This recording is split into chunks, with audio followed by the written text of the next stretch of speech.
Check, mic check. Okay, sounds like we're working. Welcome to the Cotsett Cast, the one and only podcast that serves the Dark Tower. I am your one and only host, Travis, and today we are going over Skeleton Crew. I know that you love it as much as I do. So chock full of wonderful tales, the largest of which we have already went over, and that was long before the quartet was broken. I did post that final podcast before the quartet was broken on the mist from Skeleton Crew on as like the first or second episode of this new quartet cast. As we move on, the quartet gets smaller, and might I call myself Roland, must go on. And the story for today is Mrs. Todd's Shortcut. This is a wonderful short story and an even better audiobook. I would definitely say check out the advocate listening to the audiobook on this one. There's great great narrator, and it really is a short listen. You know, maybe I want to say it's like 25, 30 minutes long, maybe. It looks like the story is, let's see, about 20 pages. Yep, about 20 pages long. So, Mrs. Todd's Shortcut. It's about a lady, and it was a guy actually telling the story, but it's all about Mrs. Todd, obviously, and Homer Buckland. He goes on a ride with Mrs. Todd, and Mrs. Todd shows him some things that he really just didn't want to see. I gather from his reaction, and he also, on the way back, was very uneasy in taking her way back, and so it all starts with Homer and Mrs. Todd going over their pleasantries, and she offers to take him for a shortcut. And little does he know that this shortcut is a tear through the fabric of time and space. And he measured it out on a map and figured it up to be no further than 76 to 80 miles as the crow flies to the town that she said that she could get to in less than an hour, when it took most people about 2 hours and a half. And when he finally did go with her, she had found another shortcut that made it even quicker. It was like 60, 70 minutes. But by the end of the story, Homer walks up to the back of her little Go Devil and sees this grass all moving and twitching like it was alive, I tell you. And there on the hood of her car was something half muskrat or beaver and woodchuck with some kind of poisonous looking fangs, and he just knew that when the Go Devil come to it, it jumped up to bite it with the deadliest poisonous bite. This is a great story from beginning to end. I mean, what can I say? It is a short story, but it's one of those ones you can get through in the afternoon or an evening before you go to bed, on a bus ride, depending on your speed as a reader. In all of the stories in this book, The Skeleton Crew, I would say, I don't know, maybe Survivor type and The Raft are my favorite, but I think this pulls a really close third behind The Raft. Survivor type has to be my hands down favorite. Also, again, a great audiobook.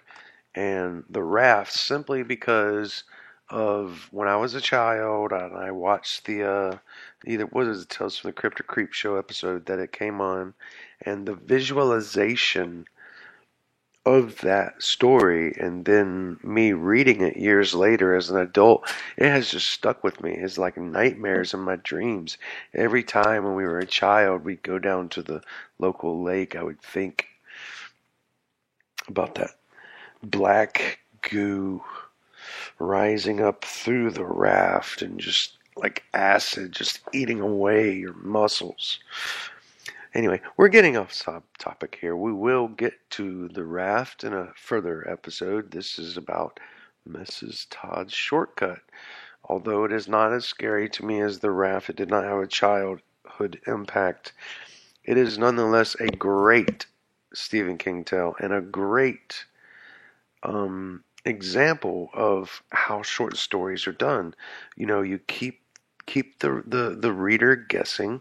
You don't really know if it's about Homer or if it's about Mrs. Todd. You suspect it's about Mrs. Todd, but it's mostly through Homer's point of view, his perspective. So it's one of those books where you don't really know where it's going in the beginning, and it kind of leads you on. And by the end of it, you think, oh, there's more to the story, and I want it. But that's what a book is supposed to do. It's supposed to leave you wanting more. And this story does it so well. So well.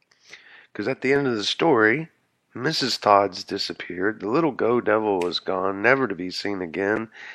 And Homer is now full circle back to telling the story to his friend at the gas station, and he is dumbfounded. But it just goes to show you, you don't always get a conclusive ending. You don't always get an answer to, you know, what you think should be there. And I think I'm going to end it there. This was a, you know, I'd say a 7 out of 10. You know, Gunslinger Burrito.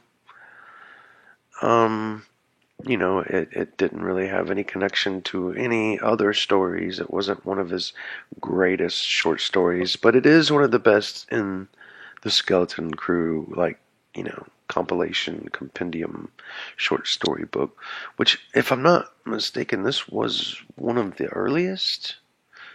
Let me check the flap on that. I got the hardback. I need to get it signed. The Dead Soul, Firestarter, Cujo, Dark Tower, Christine, Pet Cemetery, The Talisman. Okay, so Night Shift and Different Seasons came out before, and Danse Macabre, and 2 screenplays, Creepshow and Cat's Eye. But collection-wise, this Skeleton Crew is the third volume of collections, and is printed by Putnam and Sons, publisher 1980. No, it's like 80. Oh, okay. The Mist was 1980. The Jaunt appeared in 1981 in Twilight Zone magazine. The Wedding Gig, 1980. Paranoid, A Chant, which I read myself on my YouTube channel, 1985. Word Processor of the Gods, copyright 1983. The Man Who Would Not Shake Hands, copyright 1982. Beach World appeared in Weird Tales. That's one thing that King and H.P. Lovecraft have in common. That was a great starting place for them both, and I aspire myself to one day get published in something like Weird Tales. The Reaper's Image, what is that? Is that a 69? 1969? Wow, that one was back then. And The Ballad of the Flexible Bullet, 1984, Morning Deliveries. 1985, Big Wheel. 1982, Survivor Type, one of my favorite in this book. 1982, the year before I was born. Uncle Otto's Truck first appeared in Yankee Magazine, copyright 1983, the year I was born. You know, the good thing about King is he's almost continuously constant. There's almost a movie based on one of his books almost every single year since the late 70s and the early 80s. I looked it up, and there's actually some good years where he's had as many as 5 to 7 movies, books adapted to TV and to film. And I think that says a lot for his future and the testament of time that these books have already, surpassed. We're going all the way back to Maximum Overdrive and Night Shift and uh, Graveyard Shift and all the Creep Show episodes, all of these things, all the way to now. Now we got Castle Rock, and we're looking at a second a sequel to the It movie, the second half of the It, just like in the TV miniseries and in the book, where the children have to come back as adults and fight Pennywise off for the final battle. We have talk of a what was it? Another series in. Oh damn! Something on my mind now on another series on HBO or something. It's like Castle Rock though. It's one of those. Yeah, it's killing me. I hate when I can't remember something like that. But we have so many, good adaptations that we can overlook the bad, like The Dark Tower. And that was just a terrible Hollywood blown up bluster of a piece of junk that nobody wanted to see. I mean, they'd have been better off if they casted Matthew McConaughey as the gunslinger and Idris Elba as the Man in Black. I love both of them, but the movie was a flop. And the fact that Stephen King says that he hates Stanley Kubrick's The Shining, but loves the new Dark Tower film, just goes to show you that he's not a movie man, and he has no business behind the camera directing or making decisions on that. He should just stick with the writing. Um, Granted, I liked his original directorial film, Maximum Overdrive, but only for the campy nature of it. That's the main reason. It's such a campy horror film that it's funny. It's not so really. I mean, I guess it is. Emilio Estevez and all of them. I guess it's supposed to be funny, but it's not supposed to be so funny. It's not scary, and that was his first directorial debut. So between that and I think the other one was the Night Shift or the Mangler, one of those two. Yeah, he's not really a film guy. He needs to leave it to the professionals. And to say that Kubrick's Shining was, I get it. He didn't like the ending. I really didn't like the ending either. But the made-for-TV Shining was by far and the lesser of the two options. I say go watch both. Make your own opinions. It is only an opinion. Even Stephen King's opinion is only an opinion. He's not the greatest movie critic in the world. He's the greatest, horror writer. So anything beyond that is kind of out of his league. As is it beyond ours. But I say that we have a lot to expect, a lot coming up.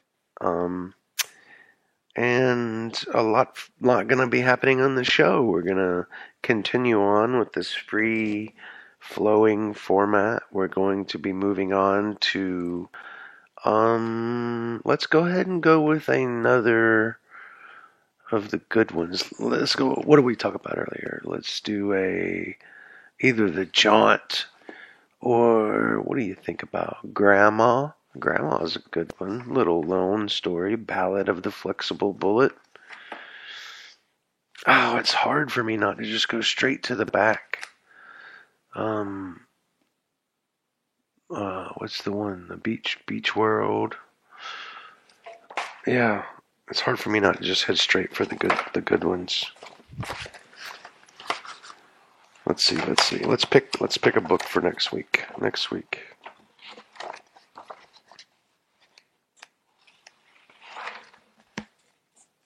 Not the ballad, not Grandma. Let's just do Beach World. I've actually got a dog tag ear folded on Beach World. I was reading it recently, so this one's a good one. I've actually got it fresh in the memory. Let's go with Beach World. The next podcast will be on Beach World. If anybody wants to go ahead and read ahead, and you'll know what I'm talking about, and I won't spoil you, and we can enjoy the book together. So, as always, long days and pleasant nights, and shall we meet at the end of the path? This is Travis signing off.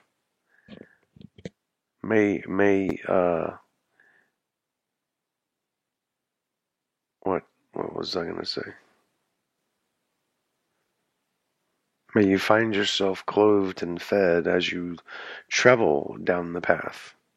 Anyway, I'm trying to come up with some new outros other than just long days and pleasant nights. So if you have any ideas, send them in. Text me at tjordan272 at gmail. tjordan272.tj at gmail.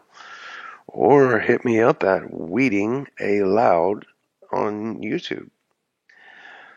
That's WEEDING, separate A, capital A, and then loud, LOUD. Weeding Aloud. It's a wordplay on reading aloud. So that is all for today, and long days and pleasant nights. And as always, we will see you on the next one.